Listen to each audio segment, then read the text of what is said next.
नमस्कार, बहुत स्वागत आपका। मैं हूं आपके साथ मनुराज सक्सेना और आपने देखना शुरू कर दिया है मनु की मास्टर क्लास। चलिए अब आपको हम आज की महत्वपूर्ण खबर बताते हैं जो कि आपसे जुड़ी हुई है।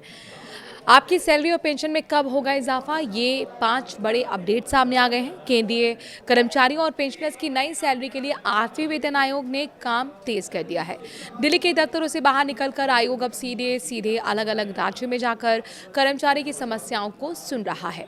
केंद्र सरकार के विभिन्न विभागों में काम करने वाले करीब 1 करोड़ से ज़्यादा कर्मचारियों रिटायर हो चुके हैं जो और साथ ही पेंशनर्स हैं, उनके लिए बहुत सारी खबर है।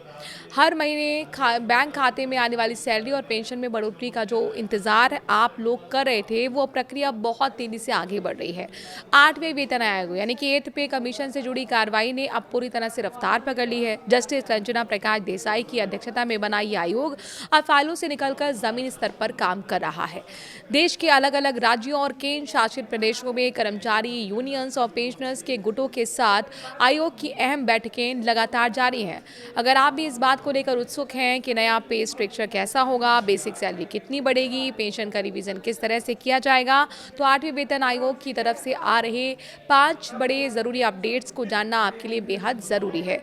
वेतन आयोग का काम सिर्फ दिल्ली के दफ्तर में बैठकर नहीं हो रहा, बल्कि फिलहाल अब ये आयोग अपने परामर्श और विश्लेषण वाले बेहद अहम दौर पर गुजर गया है। इसका सीधा मतलब ये है कि आयोग के सदस्य अलग अलग राज्यों में जाकर वहां के कर्मचारियों और उनकी यूनियंस की दिक्कतें सुन रहे हैं। दक्षिण भारत में चेन्नई यानी कि तमिलनाडु के भीतर 7-8 सितंबर को महत्वपूर्ण परामर्श बैठकें रखी गई हैं। उसके बाद 9 सितंबर को पुदुचेरी में भी सुनवाई का समय तय किया गया है।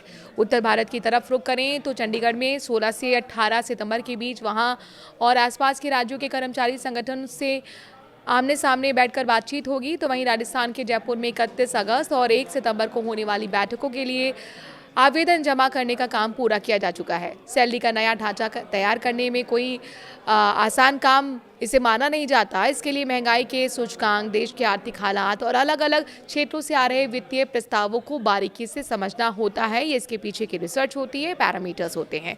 इसी काम को तेजी से और वैज्ञानिक तरीके से काम करने के लिए आयोग ने अपने सलाहकारों की नियुक्ति से जुड़े नियमों में कुछ जरूरी बदलाव कर दिए हैं। इन विशेषज्ञों की मदद से जो रिपोर्ट तैयार होगी, ये पूरी तरह से सटीक और ठोस आंकड़ों पर निर्धारित होगी, आधारित होगी। सरकारी कर्मचारी के बीच आजकल सबसे ज्यादा चर्चा फिटमेंट फैक्टर को लेकर हो रही है, क्योंकि इसी से तय होता है कि सैलरी में असल उछाल कितना आएगा। आपको याद दिला दें कि छठे वेतन आयोग में ये फिटमेंट फैक्टर 1.86 तय किया गया था। फिर 7वें वेतन आयोग में इसे बढ़ाकर 2.57 कर दिया गया था। इससे बेसिक सैलरी में अच्छा खासा इजाफा देखने को मिला था। अब 8वें वेतन आयोग को लेकर कर्मचारी संगठन की तरफ से लगातार ये मांग उठाई जा रही है कि फिटमेंट फैक्टर को 3.68 से लेकर 3.83 के बीच रखा जाए। हालांकि यहाँ ये साफ कर देना जरूरी है कि अभी तक आयोग की तरफ से न्यूनतम वेतन या फिटमेंट फैक्टर या नई पेंशन को लेकर कोई भी आधिकारिक पुष्टि या घोषणा नहीं की गई है। आखिरी फैसला आयोग की पूरी रिपोर्ट और इसके बाद सरकार की मंजूरी पर ही निर्भर करेगा।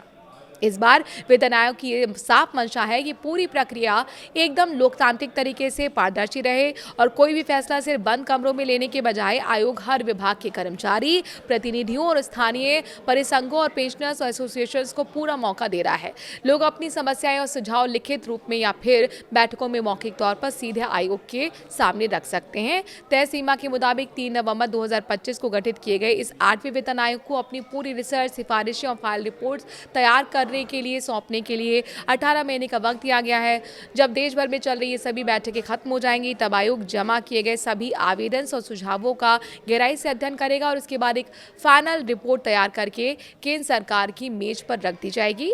जब उस रिपोर्ट पर केंद्रीय कैबिनेट की मोहर लग जाएगी, उसके बाद ही नया वेतन ढांचा देश भर में लागू होगा। चूंकि 8वां वेतन आयोग अभी शुरुआती और बातचीत और आकलन के दौर से गुजर रहा है, इसलिए कोई भी नया फार्मूला अभी तक आधिकारिक रूप से पास नहीं हुआ है।